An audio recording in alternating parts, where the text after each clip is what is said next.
हम्म?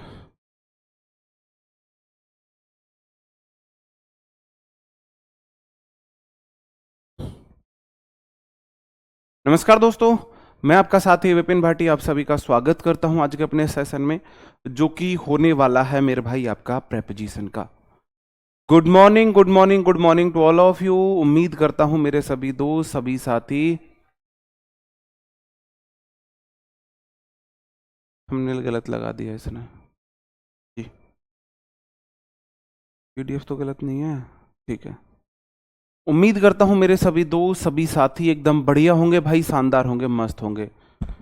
कैसे हैं भाई आप सब लोग, एक बार कमेंट करके बताएंगे।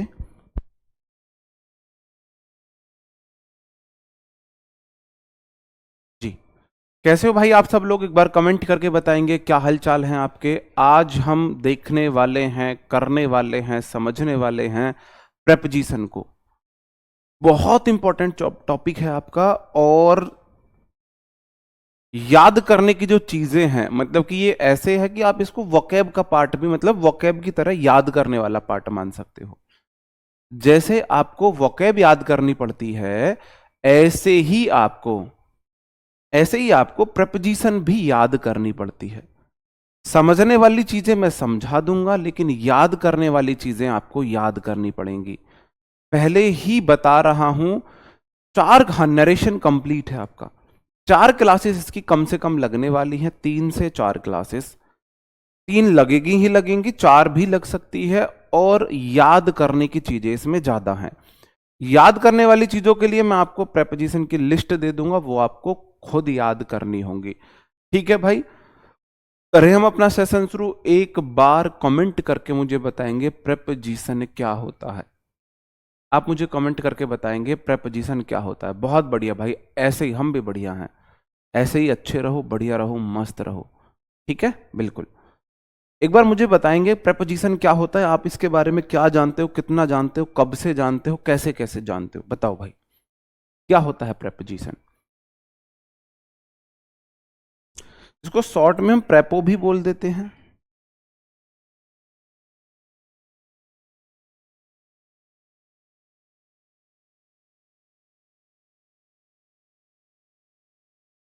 प्रेपोजिशन मतलब कि इसको शॉर्ट में प्रेपो भी बोल देते हैं।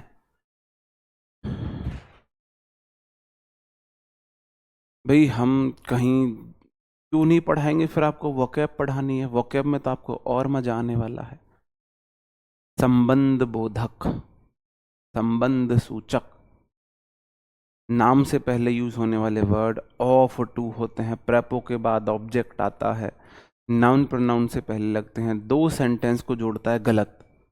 अब तक जो बातें बोली वो सब ठीक थी, ये गलत थी। बताओ, जो ऑब्जेक्ट के पहले आता है, ऑब्जेक्ट से पहले तो वर्ब भी आती है। नाउन प्रोनाउन से पहले हिट यू। प्रेपो नाम ही पहली बार सुना है, रिलेटिंग वर्ड है। बहुत बढ़िया, आप इसे बोल सकते हो कि ये है एक रिलेटिंग वर्ड।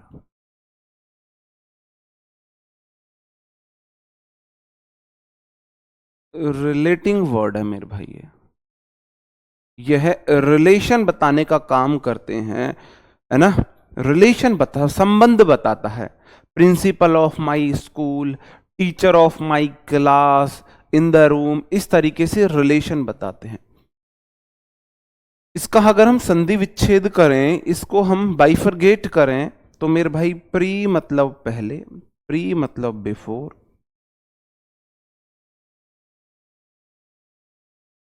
और पोजीशन मतलब उसका स्थान, प्लेस। इसका स्थान जिस वर्ड से पहले होता है, यह उस वर्ड से रिलेशन बताती है। जिस वर्ड से पहले इसका स्थान होगा, बिफोर मतलब प्री, पोजीशन मतलब प्लेस, जिस इसका स्थान किसी वर्ड से पहले होता है उसी से संबंध बताती है। एग्जाम्पल में, आई am in the class, I am in the class. मेरे भाई इन प्रेपो आई है क्लास से पहले, तो इसने मेरा संबंध बताया है किससे, क्लास से। जिससे पहले आती है उससे संबंध बताती है। तो यहाँ पे इन प्रेपो है मेरे भाई, क्या है, इन प्रेपोजिशन है। वह वर्ड या वर्ड शब्दों का समूह, अ वर्ड और फ्रेज शब्दों का समूह जो नाउन या प्रोनाउन से पहले आकर उसका अन्य संबंधों से, अन्य शब्दों से संबंध बताता है। हाँ, अन्य वर्ड से संबंध बताता है, किसी से पहले आकर उससे संबंध बताएगा। जी ठीक है, ओके, देखते हैं।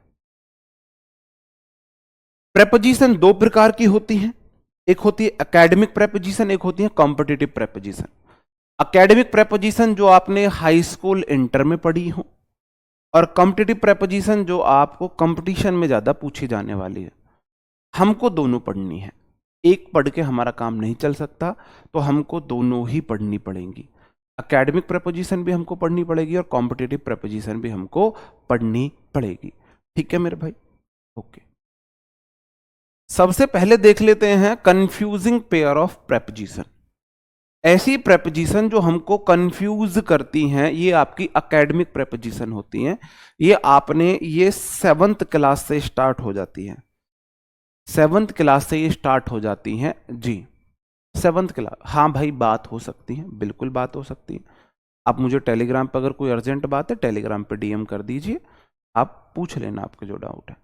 अगर भाई ग्रुप इसीलिए बना हुआ, आप ग्रुप में मेरे को टैग करके पूछिए, आपको ग्रुप मिला हुआ है वहां टैग करके पूछिए, और डीएम कर सकते हो, डीएम कर देना, कोई अर्जेंट बात है तो। मेरे को टाइम जब भी मिलेगा, ऐसा तो नहीं मैं तुरंत रिप्लाई करूंगा, लेकिन टाइम मिलेगा, एक दिन, 1 घंटे, 2 घंटे, 4 घंटे, एक दिन, 2 दिन, 4 दिन में मैं जरूर रिप्लाई कर दूंगा, जब भी आपका मैं डीएम देखूंगा। ठीक है, बिल्कुल। बिटवीन दो के बीच है, अमंग दो से अधिक के बीच आता है। पहली कंफ्यूजिंग पेयर ऑफ प्रेपोजिशन में हम देखने वाले हैं बिटवीन और अमंग। बिटवीन और अमंग प्रेपोजिशन को हम देखने वाले हैं, दोनों में क्या अंतर है। बिटवीन बताता है दो लोगों के बीच, और अमंग बताता है दो से ज्यादा लोगों के बीच। Sweets were distributed dash students, students के बीच मिठाई बांटी गई। तो क्या दो स्टूडेंट की यहां पे बात हुई है? सागर, बहुत बढ़िया मेरे भाई, सीजीएल मॉक में 45 नंबर है, बहुत शानदार। जियो मेरे भाई, सिलेक्शन लो, मिठाई खिलाने आना, है ना, इतना तो करोगे ना। बताओ पहले वाले में क्या आएगा। आप बोलोगे जी सर जो मिठाइयां हैं वो बांटी गई हैं स्टूडेंट्स के बीच, कहीं पे भी स्टूडेंट दो नहीं बोला गया है। दो के बीच बिटवीन आता है, दो से ज्यादा के बीच अमंग आता है। और जब दो क्लियर नहीं है तो आप अमंग का यूज करोगे, अमंग का यूज करोगे। The money were distribute divided between या अमंग टू पार्टनर्स, बताओ नीचे वाले में क्या आएगा। आप बोलोगे जी दो पार्टनर्स की बात करी है, तो यहां पे बिटवीन आएगा। बिटवीन को शॉर्ट में ऐसे लिखा जाता है, बिटवीन को शॉर्ट में लिखा जाता है बिटवीन, ऐसे। ठीक है, ठीक है। थोड़ी बहुत हम शॉर्ट, जो शॉर्टकट हम भी सिखा सकते हैं आपको। बिटवीन को शॉर्ट में इस तरीके से लिख देते हैं। ठीक है भाई, नीचे वाले में बिटवीन, लेकिन नीचे वाले में बिटवीन क्या सही है, शुरू से शुरू करो, पहली क्लास से शुरू करो, अभी से कोई फायदा नहीं होगा। ठीक है मेरे भाई, एक बात याद रखो, पहले तो ये देखो भाई, अंग्रेज मत बने करो, मेरी कुछ तो बात मान लिया करो। जी, प्रॉब्लम यह है मेरी इंग्लिश बहुत वीक थी, अब इम्प्रूव हुई है, लेकिन विनर, सर मेरा विनर बैच भाई इम्प्रूव हुई है, तो भाई ये प्रॉब्लम की, ये प्रॉब्लम है इम्प्रूव हो गई। इंग्लिश वीक थी, प्रॉब्लम ये है इम्प्रूव हुई है यार ये प्रॉब्लम है इम्प्रूव हुई है। मनी अनकाउंटेबल नाउन है, पैसा गिन सकते हैं, मनी नहीं गिन सकते, उसके साथ वर्क कैसे आए मेरे भाई, वॉज नहीं आएगा। बताओ मेरे भाई, है इतना तो आपको याद रखना था। स्वीट्स जो होती हैं, मिठाइयां आप गिन के लेते हो, तोल के लेते हो, स्वीट्स के साथ भी वॉज आएगा, स्वीट्स के साथ भी वॉज आएगा। स्वीट्स 1 किलो स्वीट्स दे दो, 2 किलो स्वीट्स दे दो, हम ऐसे बोलते हैं। तो अंग्रेज मत बने करो भाई बस। The property were divided dash 3 brother, बताओ मेरे भाई इसमें कहां पे एरर है? वैलिडिटी समाप्त होगी, तो भाई वैलिडिटी तो काफी दिन रही थी, काफी दिन रही थी भाई। ये मेरा डिसीजन नहीं है, यहां मैं सॉरी बोलता हूं आपसे, इसमें मैं आपकी मदद नहीं कर सकता। और हमने अपना कोई ऐसा नहीं है भाई प्रॉमिस ब्रेक किया हो। विनर बैच की वैलिडिटी लगभग आपको 1.5 साल हमने दी थी, पेपर होने के भी काफी दिन बाद। विनर बैच आपको पहला आपने बाई किया जिसमें मैंने पढ़ाया, दूसरे वाले में दूसरे सर ने पढ़ाया था, उनको बच्चों को पहला विनर बैच फ्री हमने दिया था, मेरा वाला। उसके बाद उस बैच से हमने सीजीएल, सीएचएसएल, सीपीयू तीनों पेपर करा के तब वैलिडिटी उसकी एक्सपायर हुई। आप मुझे बताओ कहीं पे भी हमारी गलती है? प्रॉपर्टी वर डिवाइडेड बिटवीन 3 है तो मेरे भाई यहां पे अमंग आएगा, अमंग आएगा। Your class is between 9 AM to 10 AM, your class is from 9 AM to 10 AM। बताओ ये वाला ठीक है या ये वाला ठीक है? बताओ कौन सा वाला ठीक है? बहुत बढ़िया, आप बोलोगे जी प्रॉपर्टी के साथ वर नहीं आएगा, प्रॉपर्टी के साथ वॉज आएगा, प्रॉपर्टी के साथ वॉज आएगा, ठीक है, प्रॉपर्टी के साथ वॉज आएगा। दूसरी बात, घने अंग्रेज तुम बने, 3 है, गिनती में 3 है, तो ब्रदर कैसा आएगा? ब्रदर से नहीं आएगा। कितनी बार तुम्हें बोलूं भाई अंग्रेज मत बने करो। आप बोलोगे दा प्रॉपर्टी मतलब किसी स्पेशल निश्चित प्रॉपर्टी की बात हो रही है, प्रॉपर्टी के साथ वॉज आएगा। वॉज वर के बाद डिवाइडेड V3 है, आगे 3 लोगों की बात है तो अमंग आया, 3 के बाद काउंटेबल नाउन प्लूरल आती है। ऐसे आपको करना था, आप बने अंग्रेज। The class is between 9 AM to 10 AM नहीं होगा, फ्रॉम 9 AM एंड 10 AM नहीं होता। बिटवीन के साथ मेरे भाई एंड आवे और फ्रॉम के साथ मेरे भाई टू आवे। बिटवीन के साथ एंड आता है, फ्रॉम के साथ टू आता है। भाई विपिन भाटी _RW है, ये मेरी आईडी है, इस पे मैसेज कर देना, मैं कर लूंगा बात, आपकी जो क्वेरी है बता देना, ठीक है। ये मेरी आईडी है, ठीक है भाई खुश। अब पढ़ लो बस, अब पढ़ लो बस, ये रिक्वेस्ट आपसे मेरी, उधर मेरा ध्यान मत भटकाओ। बिटवीन के साथ मेरे भाई यहां लिख लेना, बिटवीन के साथ कंजंक्शन एंड आता है, फ्रॉम के साथ कंजंक्शन टू आता है, टू आता है। Your class is between 9 AM and 10 AM, तुम्हारी क्लास 9 और 10 के बीच है, 9 और 10 के बीच है।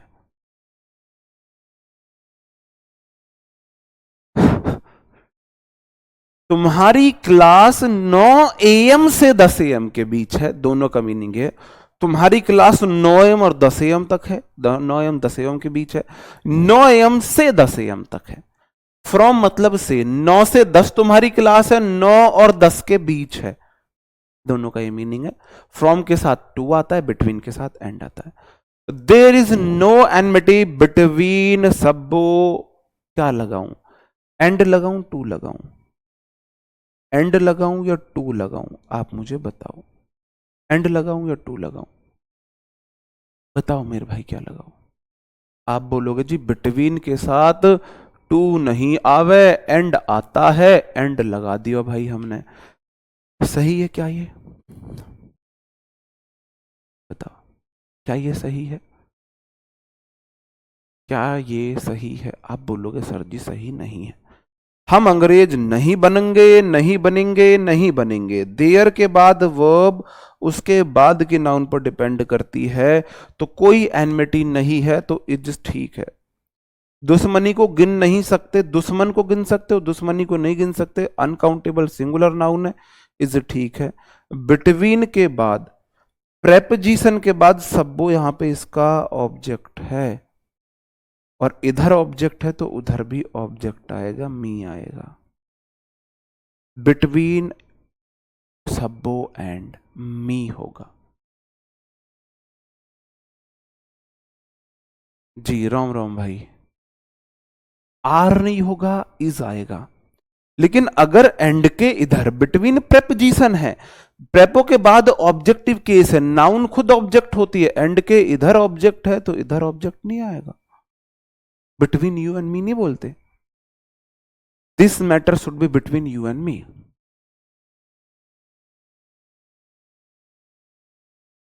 जी अंकिता गुड़िया, thank you.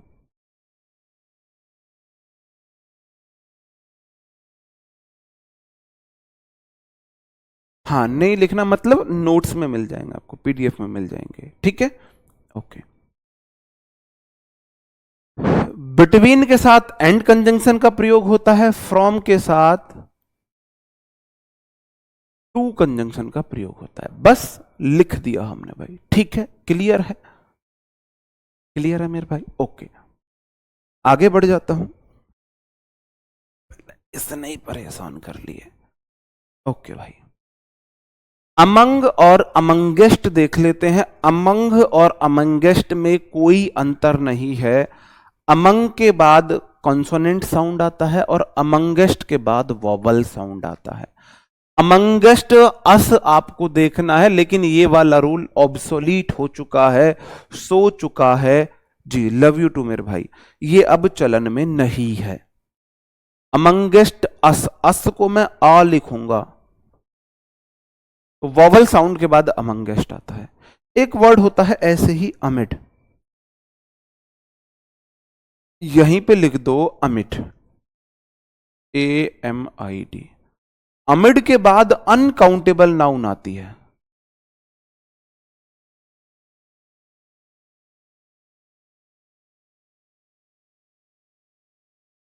C found a diamond ring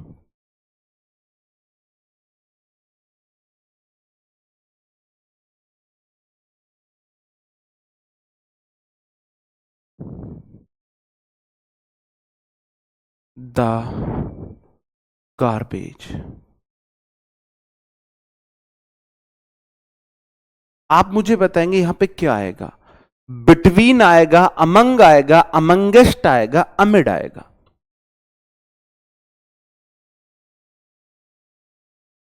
between, amongst, among, amongst, amid. बताओ मेरे भाई क्या आएगा, क्या आएगा? जी आशीष सिंह, थैंक यू मेरे भाई। ओ भाई सिलेबस पूरा कर ले, प्रीवियस ईयर लगा के देख लेना, कवर हो पाएगा सीपीयू या नहीं, क्योंकि रोज रोज भाई एक बात में नहीं बता सकता, रोज रोज नहीं बता सकते एक बात। बताओ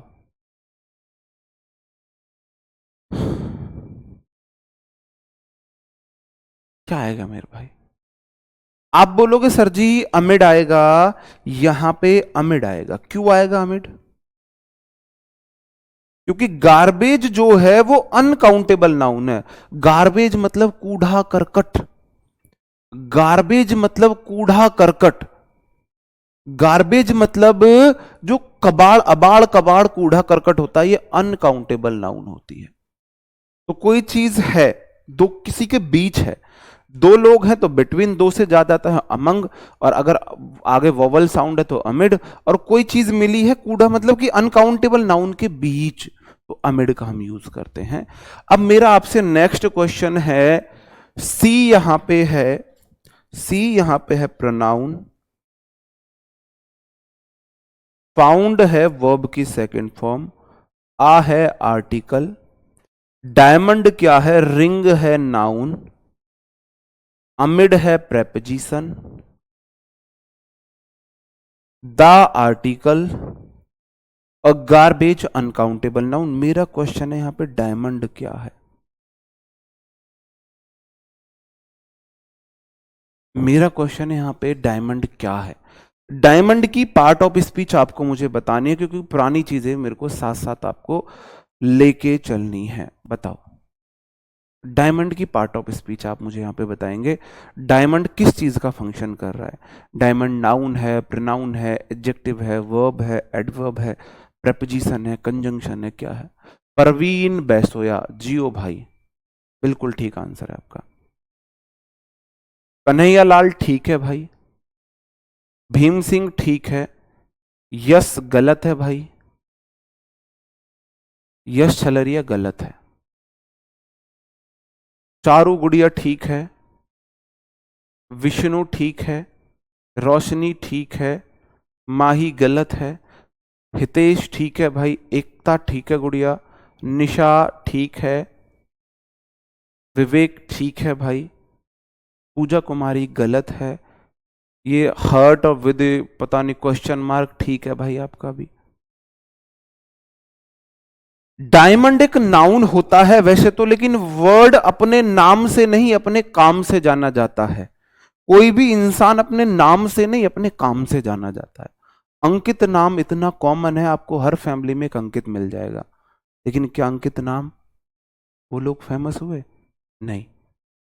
अंकित भाटी सर क्यों फेमस हुए? क्योंकि वो अपने काम से फेमस हुए हैं। व्यक्ति अपने नाम से नहीं अपने काम से जाना जाता है, अपने फंक्शन से जाना जाता है।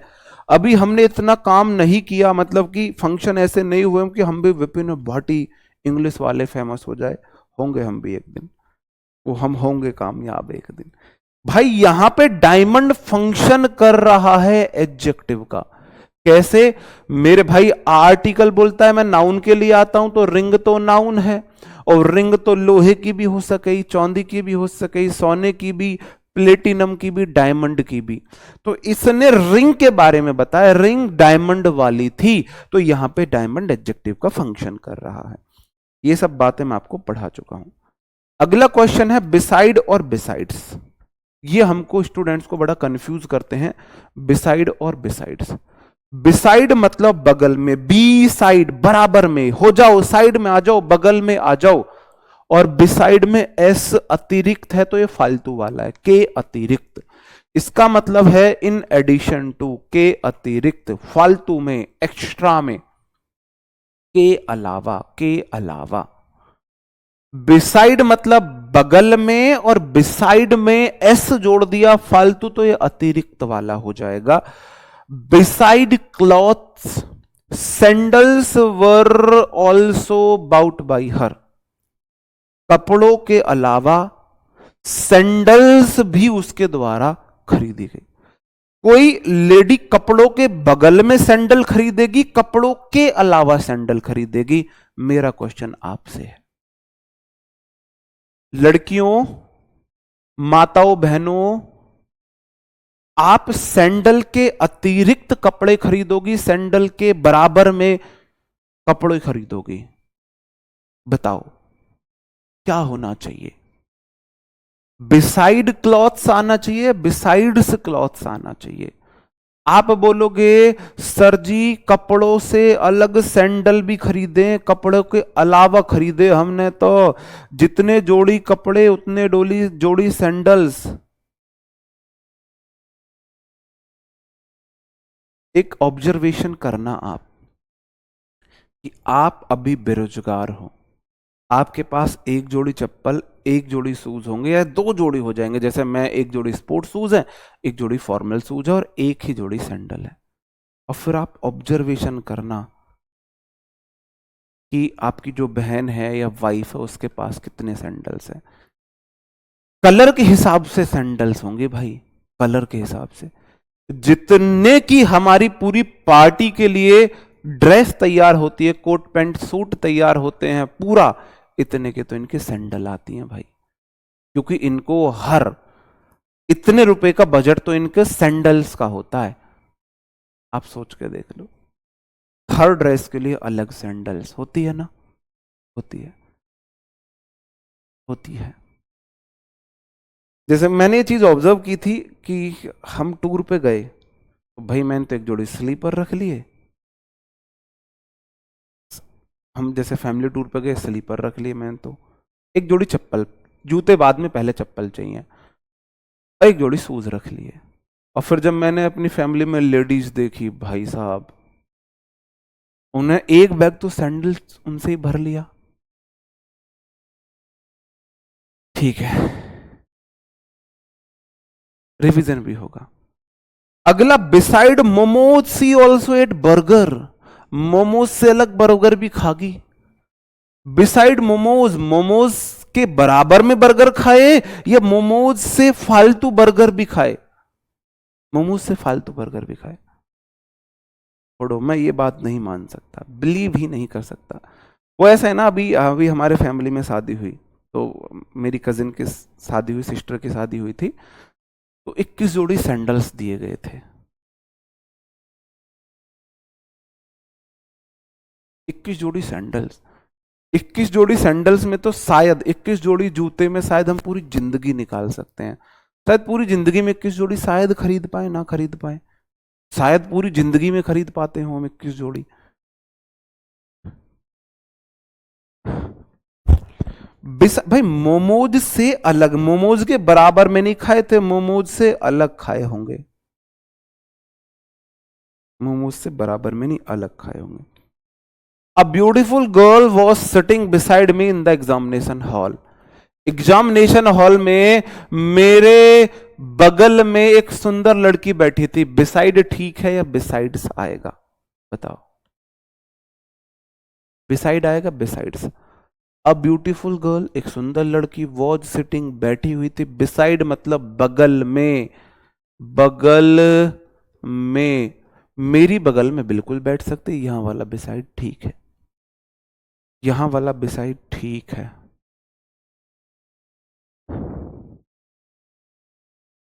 यहां वाला बिसाइड बिल्कुल ठीक है। वो समझ में नहीं आता 21 जोड़ी सैंडल्स का मेरे को।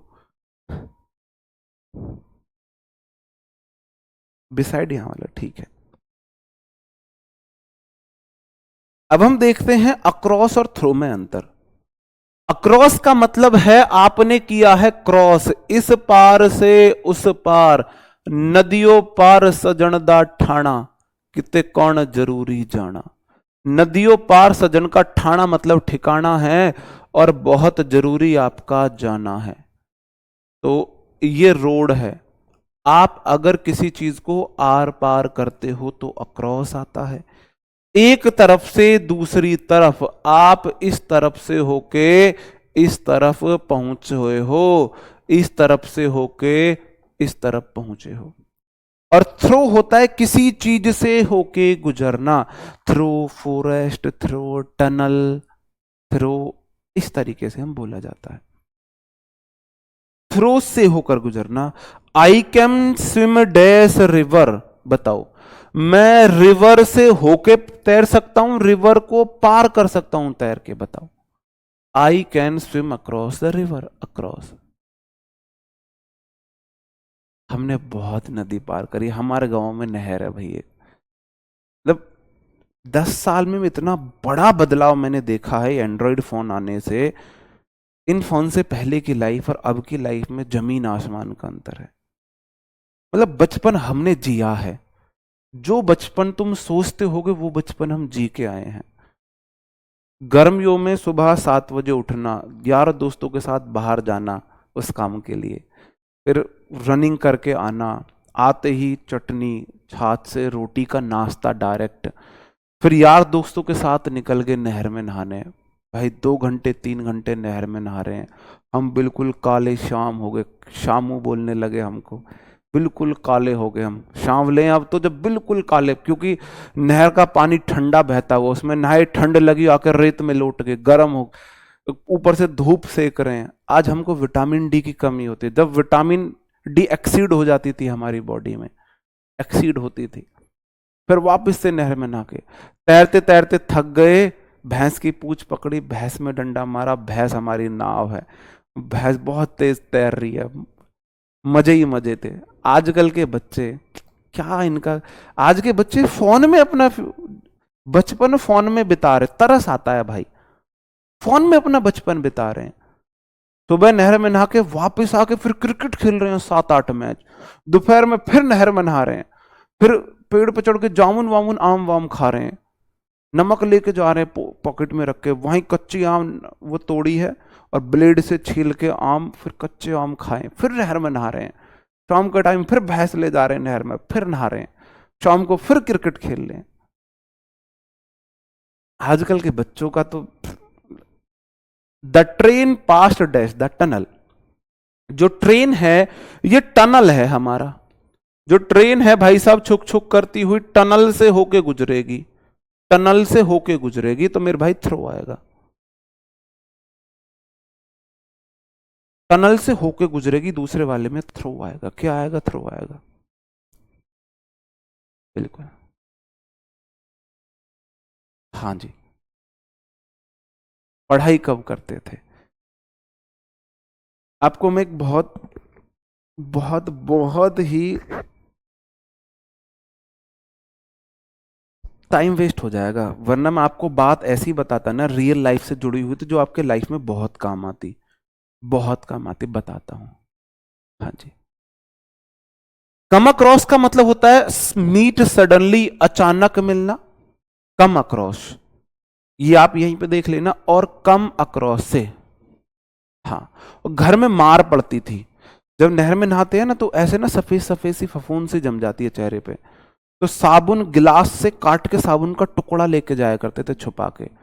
नहर में नहाने के बाद फिर रास्ते में सरकारी नल पे नहाते थे, और मुंह वो साफ करते थे, जो घर पता ना चले। 1 रुपए वाला पाउच ले जाते थे तेल का, 4-5 मिलके 1 रुपए खड़े इकट्ठा करके, और बालों में तेल लगा लेते थे, जो पता ना चले नहर में नहाए हैं। फिर भी घर वाले पता लग के फिर कुटाई करते थे, अगले दिन फिर भी नहाते थे, नहीं रुकते थे। Come across meet suddenly when he was going to cinema, जब वह सिनेमा जा रहा था। He suddenly come across his, मेरे फर्स्ट लव के से क्यों मिलेगा, अपने फर्स्ट लव से मिलेगा। भाई वह जब जा रहा था सिनेमा, उसको वह अपने फर्स्ट लव से मिला। तो यहां पे गलती क्या है मेरे भाई? कम अक्रॉस, यहां पे केम अक्रॉस होगा। He suddenly came across, came across के बाद कम अक्रॉस के साथ कभी भी सडनली नहीं आता है, सुपरफ्लुअस हो जाएगा। जी पापा जी वाली बात हो जाएगी, सुपरफ्लुअस जी पापा जी वाली बात हो जाएगी। हाँ जी। मैं आपको बताता हूं, आप इस चीज से ये सीख सकते हो कि आपका अब तक की पढ़ाई, हाँ जी बिल्कुल, आवेश खान बिल्कुल, ये बात मैं बोल नहीं सकता, लेकिन ये काम भी करते थे बिल्कुल। ये बात आप लोग अपने ऊपर देख सकते हो कि हम एक तो होते हैं एवरेज, एक होते हैं एवरेज से पीछे, हम उस लेवल के स्टूडेंट थे। मैं अब आपको अपनी बताऊं, 9th क्लास में मेरे नंबर थे मैथ में 100 में से 9, 100 में से 9 मेरे नंबर थे हाफ ईयरली में, मतलब फुल्ली फेल थे हम।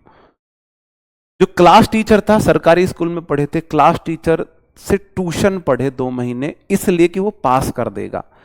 क्लास टीचर से ट्यूशन पढ़े, उसने 9th क्लास में पास कर दिए। 9th तक ये हमारी स्थिति। क्लास में कोई हमारा दोस्त भी नहीं बनाता था, अच्छे बच्चे तो बिल्कुल नहीं बनाते थे। बैक बेंचर्स, क्लास में हमारा स्थान पीछे से हुआ करता था, पीछे से 5वां या 6ठा होगा, नीचे से 5वें 6ठे पढ़ने में हम।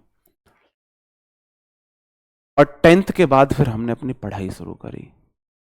10th में मेरे 60% थे, एक मेरे सॉरी 62 पॉइंट कुछ है, 62.6% है। 300 मेरे नंबर है, हाँ 372, 374, 360 पे फर्स्ट बनती है। मेरा एक मतलब दोस्त तो नहीं है, बाद में दोस्त बना, उसकी डिस्ट्रिक्ट में रैंक थी 4th, गौतम बुद्ध डिस्ट्रिक्ट में उसकी 4th रैंक, पेपर में नाम आया। फिर हम इंटर में आए, मेरे थे 302 नंबर, 302 नंबर, मतलब कि 60.4 मेरी परसेंट बनी थी। वहां पे भी उस बंदे की रैंक आई थी। और जब सीजीएल के कंपटीशन में हम बैठे, जब सीजीएल के कंपटीशन में हम बैठे, तो उस भाई के नंबर थे 147 और मेरे नंबर थे 164 आउट ऑफ 200। तो आपका पास्ट कैसा रहा ये मैटर नहीं करता है, जिस दिन आप ठान लेते हो उस दिन आप कुछ भी कर लेते हो, जिस दिन आप ठान लेते हो। मैं ये कंपैरिजन इसलिए नहीं करके दिखा रहा कि मैंने कुछ बहुत बड़ा अचीव कर लिया, इसलिए करके दिखा रहा हूं कि आप लोग ऐसे मानते होगे कि सर जी आप तो स्टार्टिंग से बहुत ब्रिलियंट थे, ये थे वो थे। नहीं भाई, मैथ्स में 100 में से 9 नंबर 9th हाफ ईयरली में थे, और सीजीएल में 50 में से 50, सीएचएसएल में 50 में से 50, सीपीओ में 50 में से 50 मैथ्स में मेरे नंबर आए हैं। और सीजीएल मेंस में मेरा हाईएस्ट स्कोर 192 आउट ऑफ 200 रहा है। मैथ्स की बता रहा हूं मैं, मेरा फेवरेट सब्जेक्ट मैथ्स है, पढ़ाता इंग्लिश हूं। मैथ्स में मेरे से कैलकुलेशन मिस्टेक्स होती हैं, मतलब कंसेप्ट बहुत अच्छे हैं ऐसा मुझे लगता है। मैंने मैथ्स अपने परिवार में गांव के लोगों को ऑफलाइन पढ़ाया है, तो वो भी बोलते हैं आप मैथ्स ज़्यादा अच्छा पढ़ाते हो इंग्लिश से भी। लेकिन मैथ्स में मैं कैलकुलेशन मिस्टेक्स इतनी करता हूं ना, नहीं बता सकता। ठीक है, तो आप जब ठान लो भाई, ये बात मैं आपको इसलिए बता रहा हूं कि जब आप ठान लोगे, तो आज भी मेरे यार दोस्त सब बोलते हैं कि सफल सब हुए, लेकिन बहुत बड़ी बात है भाई तेरा सफल होना। क्यों? क्योंकि इतना एवरेज, इतना मतलब कि क्लास ये बोलता था ये बच्चा रिजल्ट बिगाड़ेगा। जब मैं 10th में स्कूल नहीं जाता तो घर रह के पढ़ता था, दबा के पढ़ता था, ट्यूशन लगा ली दबा के पढ़ता था। ठीक है, अब टीचर को लगा ये तो 9वीं में जैसे तैसे फेल हुआ है। नहीं, शर्मा भाई झूठ नहीं बोल रहा, मम्मी कसम, सारी बातें सच है। तो अब प्रैक्टिकल होते थे, वाइवा वाइवा देने गए तो लगा, टीचर को लगा भाई ये तो रिजल्ट बिगाड़ेगा। तो टीचर ने वहीं प्रिंसिपल बैठा हुआ था, एक कभी स्कूल आया नहीं है, पूरे साल रिजल्ट बिगाड़ेगा, बताओ क्या करें इसका। 9th में जैसे तैसे पास हुआ है ये। और मेरे से बोलते हैं कि भाई बता कुछ आता है। 10th में मेरे से बोलता है, मन की हाँ जी। क्या आता है? मैंने सर पूछ लो। साइंस का हमारा वाइवा हो रहा था। कह रहा जो तेरे पे आता है पूछ ले। मैंने सर किस में? कह रहा किसी भी सब्जेक्ट में आता है, हिंदी में बता दे, इंग्लिश में बता दे, मैथ्स में बता दे, साइंस, जिसमें तेरे को कुछ आता हो उसमें बता दे। मेरे मुंह से पता पहला वर्ड क्या निकला? सर जी मैथ्स में बताऊं? बताओ। मैं मैथ्स में ट्रिगो के उसको फॉर्मूला सुनाने लगा। टीचर ऐसे था, बता। मैथ्स में ट्रिगो के फॉर्मूला मैंने सारे सुना दिए, फिर मैंने ज्योमेट्री के सुना दिए, फिर मैंने 2D 3D के सुना, उसकी नज़र ऐसे होती चलेगी। कह रहा साइंस में कुछ आता है? मैंने सर पूछ लो। साइंस में जब उसने मेरे से पूछा, उसकी नज़र में बोलते बोलते बोलते बोलते ऐसे होती चली गई। उसने मेरे को A+ दिया, जा बेटे बोल दिया, है ना। तो करो तो फिर ऐसा करो, या तो पढ़ो मत, मौज लो, और फिर जब पढ़ रहे हो तो फिर भाई साहब सब कुछ साइड में रख दो। मेरा कहने का मतलब ये है, जब तैयारी करी तो भाई टाइम नहीं देखता था कि आज कितने घंटे पढ़ाऊं। बाद में अगले दिन पता चलता था शाम को, आज तो मैं 16 घंटे पढ़ लिया, आज तो मैं 18 घंटे पढ़ लिया। नाश्ते करते हुए भी ये लालच होता था, नाश्ता करते करते वोकैब का रिवीजन कर लूं भाई, नाश्ता करते करते वोकैब का रिवीजन कर लूं। और एक चीज आपको और बताऊं, मॉक टेस्ट कभी मत छोड़ना। आपकी तैयारी में सबसे इंपॉर्टेंट रोल मॉक टेस्ट का होता है। जब तक आपकी तैयारी कंप्लीट नहीं होती है, 3-4 बार रिवीजन नहीं करते हो, सिर्फ संडे का मॉक टेस्ट दो। सिर्फ संडे वाला मॉक टेस्ट आपको देना है, बाकी के नहीं देने हैं। जब तक सिलेबस कंप्लीट होके 3-4 बार रिवीजन ना कर लो। और जब आपके एग्जाम के रह जाए मेरे भाई 45 डेज, 45 डेज, मुझे नहीं पता तुम्हें कहां से मॉक खरीदना है। तुम RW से खरीदो, तुम अदर प्लेटफॉर्म से खरीदो, तुम बुक खरीदो, तुम सेशनल मॉक दो, वो तुम्हारी हेडक है।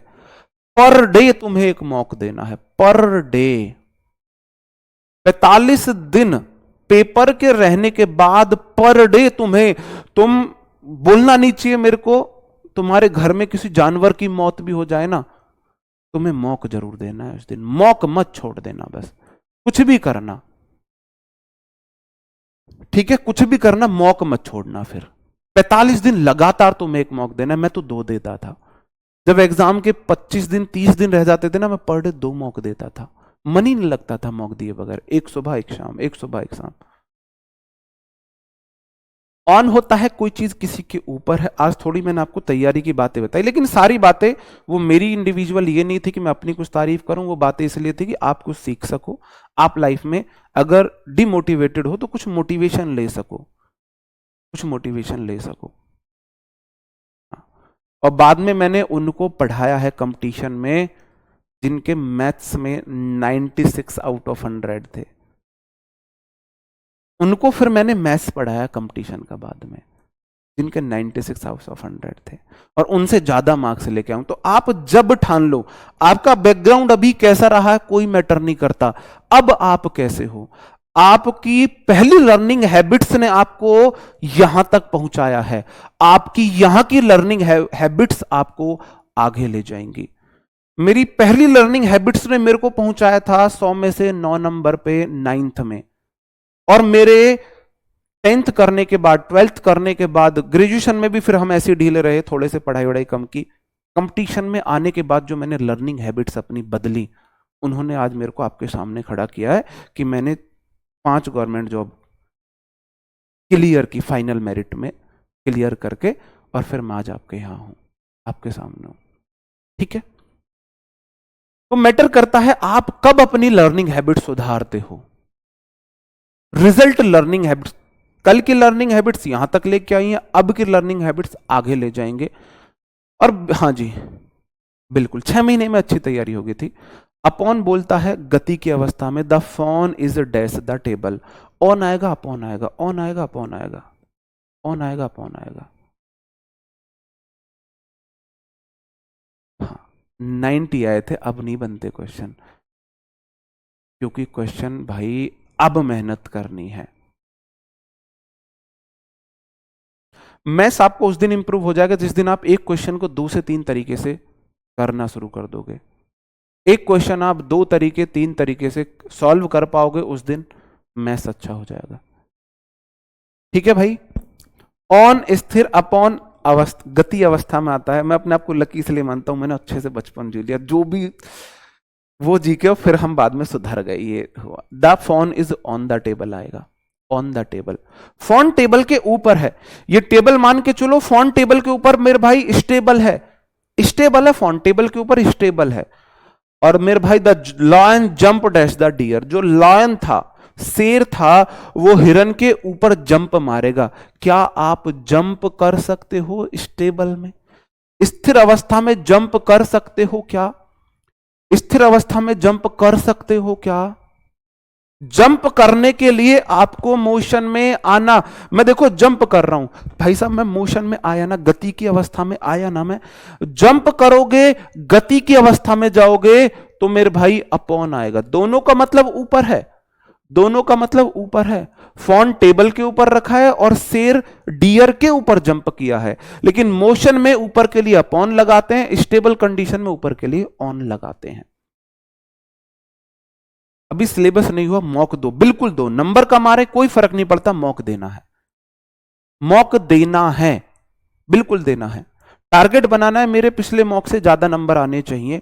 जब तक आपका सिलेबस नहीं होता है कंप्लीट, आपको टारगेट बनाना है सिलेबस कंप्लीट होके 4 बार रिवीजन ना करे।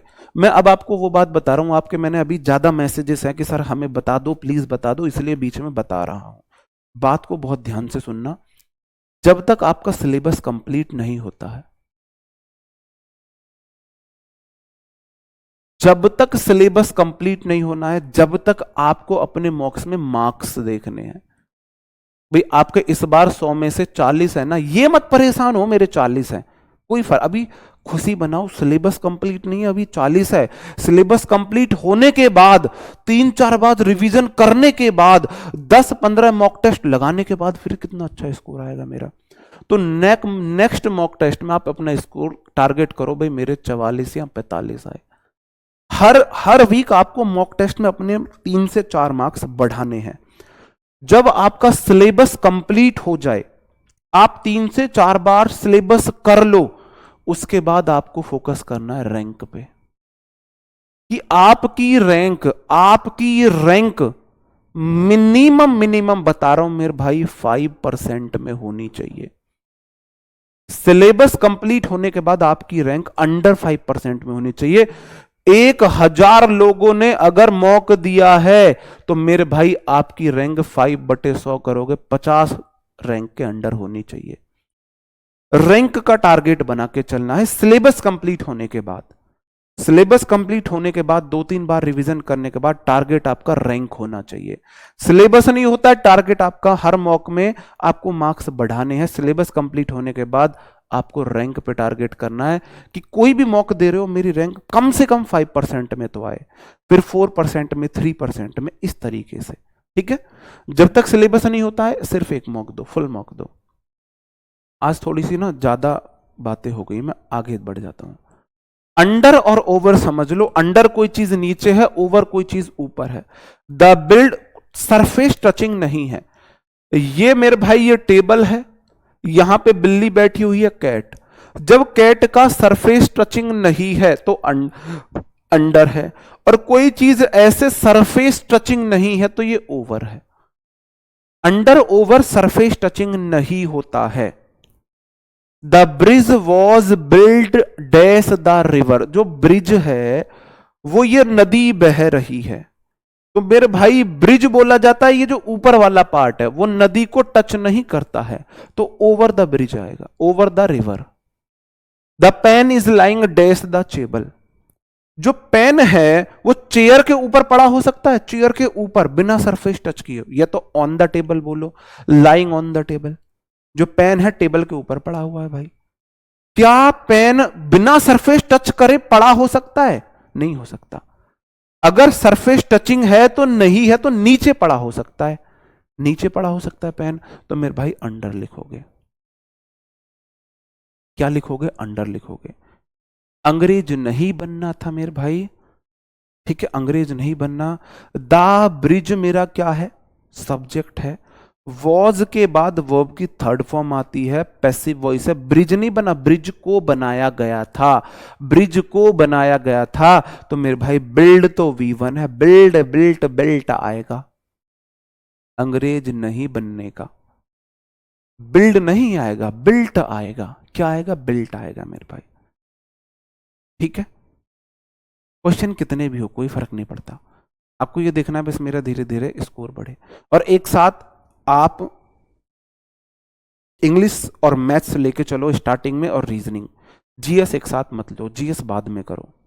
जब इंग्लिश या मैथ्स या रीजनिंग में से कोई एक सब्जेक्ट आपका कंप्लीट हो जाए फिर रीजनिंग को उठाओ, फिर रीजनिंग को उठाओ, जीएस को उठाओ। और जैसे जैसे सिलेबस कंप्लीट होते जाए जीएस को टाइम देना बढ़ाते चले जाओ, जीएस को ज्यादा टाइम देते चले जाओ। इस तरीके से चीजों को करना। इन और इनटू में अंतर समझना। इन भी में है और इनटू भी में है। अगर कोई चीज स्टेबल है तो इन आएगा में के लिए, कोई चीज गति की अवस्था में है तो इनटू आएगा। बताओ बताओ मेरे भाई क्या होगा? I am dash the room. मैं रूम में हूं, ये रूम है, मैं उसके अंदर हूं मेरे भाई। I am in the room आएगा, I am in the room. The swimmer jump dash the river. अब ये नदी बह रही है, अगर जंप किया तो गति की अवस्था में अंदर जंप किया होगा। Swimmer jumped into the river आएगा यहां पे, इनटू द रिवर। यहां पे मेरे को आप बताना क्या आएगा?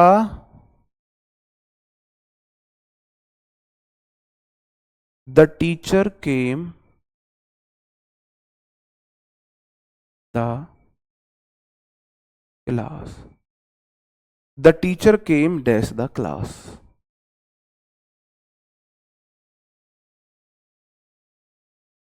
बताओ क्या आएगा? हर संडे आपको RWPT मॉक टेस्ट मिल रहे हैं, हर संडे मिल रहे हैं।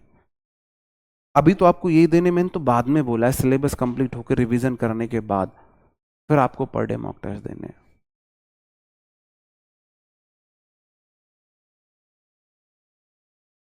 कोई दिक्कत नहीं, कभी कोई गलत हो रहा, कभी कोई गलत हो रहा, धीरे धीरे सब सही होगा, धीरे धीरे सब सही होगा।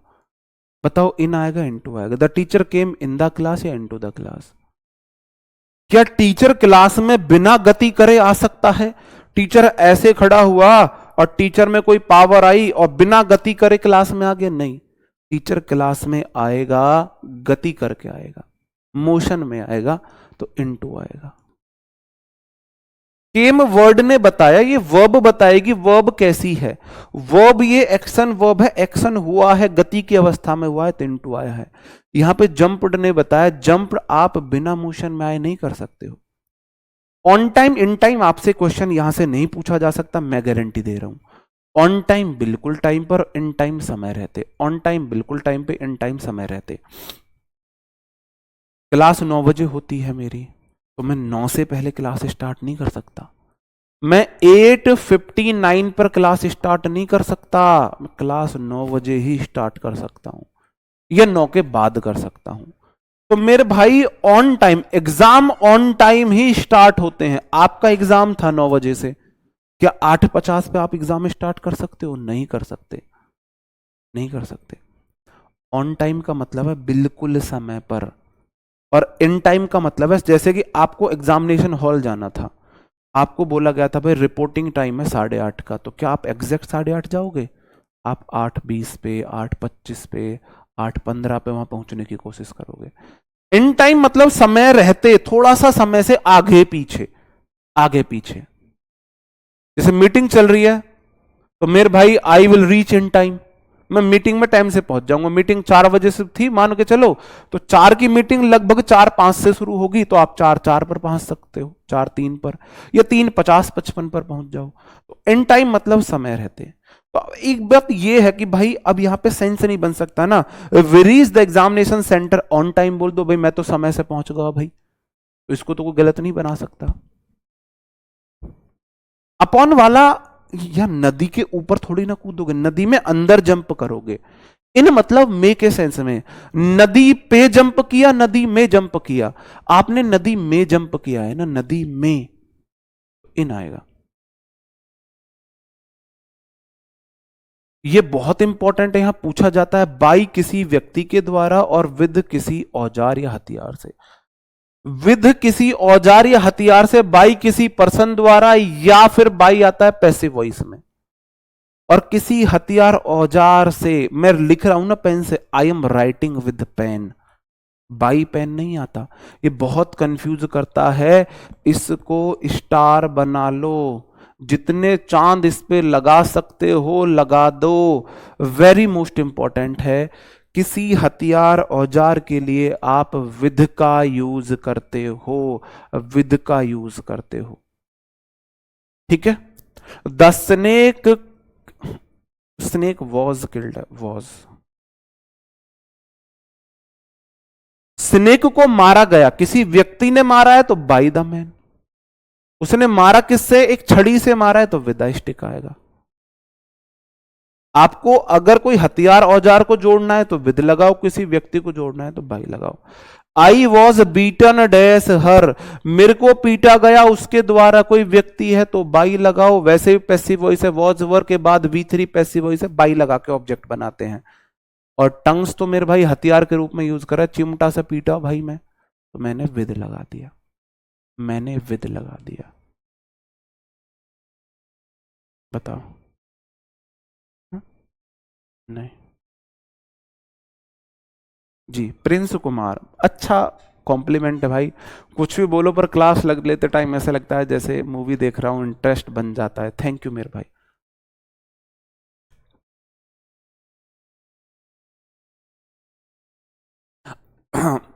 Vipin sir was writing answers with pen, बिल्कुल ठीक है, बिल्कुल ठीक है भाई, ठीक है। मोस्ट इंपॉर्टेंट है, हथियार औजार के लिए आप विद का यूज करते हो, बाई का यूज नहीं करते हो। एक ये और देख लेना, यहां से क्वेश्चन बहुत मुश्किल है बनना। टू सिर्फ डायरेक्शन को बताता है, सॉरी टू डेस्टिनेशन को बताता है। आई एम, कोई बच्चा स्कूल पहन रख, स्कूल की यूनिफॉर्म पहन रखी है, यूनिफॉर्म पहन रखी है। अब आप उससे पूछो भाई कहां जा रहा है, तो उसकी डेस्टिनेशन है स्कूल, तो बोलेगा I am going to school. और टूवर्ड बस ऐसा है, दिशा में, दिशा में, बस दिशा में। जैसे हम आपको बताए, हमारे अंकल ताश खेला करते थे दोपहरी में ना, गर्मियों में, गर्मी आ रही तो पूरी दोपहरी वो ताश खेला करते थे। तो 3 बजे होता था भैंसों को चारा वारा डालने का काम, चारा वारा कटता था, मशीन से डलता था। हमारे अंकल आते नहीं थे, सोचते थे आंटी कर लेगी। आंटी हमारी और तेज, आंटी, हम आंटी का जासूस, हमने, आंटी ने हमको जासूस बना रखा था। बोलती थी बेटा अपने अंकल, अंकल को ढूंढ के ला, अंकल नहीं अंकल को। तो हम अंकल को देखने गए, हमको अंकल के सारे ठिकाने पता होते थे, कहाँ कहाँ वो ताश खेल रहे होंगे। तो हम गए एक जगह, अंकल दिखते हमको गुस्से में, आ गया तू, किसने बताई तुझे मैं यहां हूं? अंकल आंटी ने भेजा है।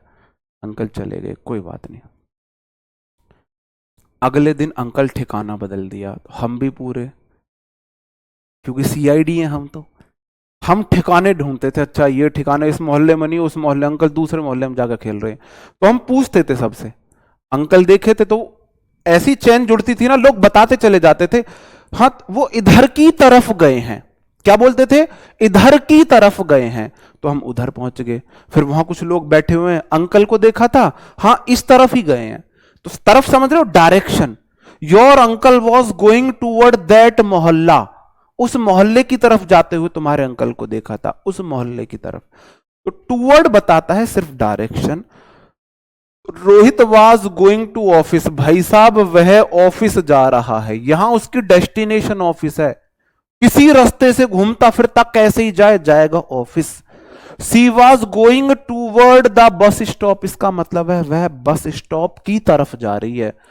अब भैया उस दिशा में जा रही है, जा कहां रही है किसी को नहीं पता, किसी को नहीं पता कहां जा रही है। बस स्टॉप की तरफ जाके पार्क दिख गया, पार्क में घूम जाए। बस स्टॉप की तरफ जा रही है, पता लगा वहां से जाके सिनेमा हॉल चले जाए, शॉपिंग सेंटर चली जाए, कुछ नहीं पता। टूवर्ड सिर्फ डायरेक्शन को बताता है। आई सा your GF going toward the mall, मैंने तुम्हारे मॉल को नहीं, जीएफ को मॉल की तरफ जाते हुए देखा। ये नहीं पता कि गए किधर है, ये नहीं कंफर्म है मॉल ही गई है, कहां गई है। टूवर्ड मतलब सिर्फ मॉल की तरफ, सिर्फ मॉल की तरफ है। बात समझ रहे हो? रिवीजन भी कराएंगे। टूवर्ड में अंतर समझे? अब जैसे मैं सुबह के टाइम रेडी होके अपना बैग वैग लंच बॉक्स लेके मैं घर से निकलूं, कोई मेरे से पूछे कहां जा रहा है बेटा, तो मैं बोलूंगा I am going to my office, मैं अपने ऑफिस जा रहा हूं, ऑफिस। अब मैं रास्ते से आया, किसी ने मेरे को लिफ्ट दी, लिफ्ट के लिए हाथ रोका और पूछा किधर जाओगे भैया, तो मैं उसको बताऊंगा आई एम गोइंग टूवर्ड परी चौक, भाई मैं परी चौक की तरफ जा रहा हूं। उसको थोड़ी ना बताऊंगा मैं अपनी डेस्टिनेशन पे जा रहा हूं। ठीक है मेरे भाई? हाँ बिल्कुल, अपॉन द क्रिकेट पिच, ठीक है, बात समझे? ठीक है मेरे भाई। तो आगे की क्लास हम कल करेंगे। ये दो बातें मैंने आपको बता दी, टू और टूवर्ड से क्वेश्चन गलत नहीं हो सकता। भाई मैं यहां लिख दूं गोइंग टूवर्ड ऑफिस, ऑफिस की दिशा में जा रहा है, भाई तुम कैसे गलत बता दोगे? तुम कैसे समझोगे इंटेंशन कि वो ऑफिस की तरफ बोल रहा था, या ऑन अपॉन में सेम वही चीजें हैं। तो मेरे भाई आज की क्लास को यहीं कंप्लीट करते हैं, नेक्स्ट क्लास में आपसे मिलते हैं। हाँ थोड़ी सी चीजें बची, नेक्स्ट क्लास में करेंगे। क्लास प्रेपो की 3 से 4 क्लास लगेंगी। अगर प्रेपो मैं थोड़ा सा हंसी मजाक के साथ नहीं पढ़ाऊंगा, आपने देखा होगा प्रेपो आते ही मैंने थोड़ी सी बातें ज्यादा कर दी हैं, थोड़ा सा हंसी मजाक ज्यादा कर दिया है, क्योंकि सबसे बोरिंग टॉपिक है प्रेपोजिशन, याद करने का ज्यादा है। तो इसलिए मेरी इंटेंशन समझना, मैंने तुरंत ही शिफ्ट किया है अपने पढ़ाने के तरीके में जैसे ही बोरिंग टॉपिक आया है। तो ये मत बोलना सर जी आपने थोड़ा सा आज बातें ज्यादा की, जानबूझ के की हैं, क्योंकि ये टॉपिक ऐसा है अगर मैं सिर्फ पढ़ाता हुआ चला जाऊंगा आप सोने लगोगे। इसको थोड़ा इंटरेस्टिंग बनाने के लिए मैंने थोड़ा सा इसमें आज अपना टीचिंग, इस क्लास टीचिंग में थोड़ा सा बदला है। ओके बिल्कुल, मिलते हैं मेरे भाई आपसे कल, तब तक अपना ख्याल रखे, पढ़ते रहे। Bye bye, thank you, take care, जय हिंद दोस्तों।